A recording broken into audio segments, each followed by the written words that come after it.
Hello বন্ধুরা, তো তোমরা সবাই কেমন আছো? আশা করি সবাই ভালো আছো। তো 1433 সালে শ্রাবণ মাস হচ্ছে 18ই জুলাই।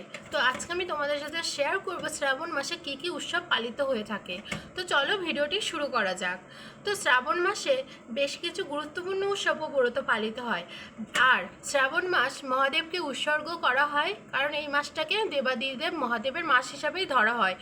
তো যার মধ্যে প্রধান হচ্ছে উৎসবগুলি হয়ে থাকে শ্রাবণের সোমবার ব্রত, তারপরে আছে নাগপঞ্চমী, ঝুলন যাত্রা, রাখি বন্ধন।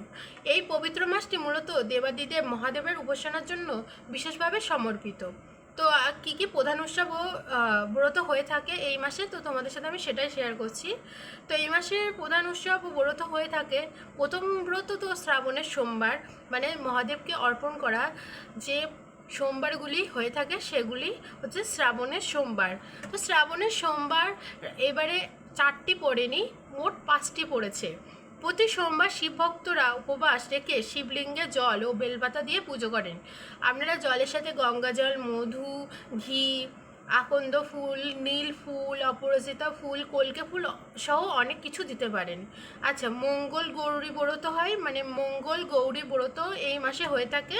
তো শ্রাবণ মাসের প্রতি মঙ্গলবারে বিবাহিত নারীরা মা গৌরীর পুজো ও ব্রত পালন করে থাকে।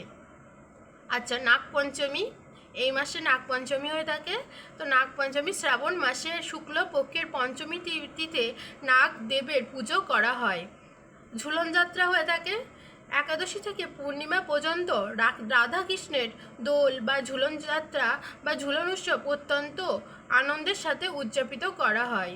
আচ্ছা, এই মাসে রাখি বন্ধন বা শ্রাবণী পূর্ণিমা হয়ে থাকে। তো শ্রাবণ মাসের পূর্ণিমা তিথিতে ভাই বোনের ভালোবাসার প্রতীক হিসাবে রাখি বন্ধন উৎসব পালিত হয়।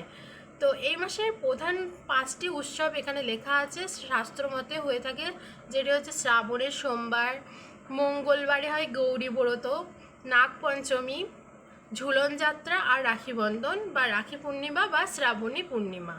তো এই ছিল আজকের ভিডিও। যদি ভিডিওটি ভালো লেগে থাকে অবশ্যই চ্যানেলটিকে সাবস্ক্রাইব করুন, আর ভিডিওকে অবশ্যই লাইক করুন, আর কিছু তথ্য জানার জন্য অবশ্যই কমেন্ট করুন। ধন্যবাদ।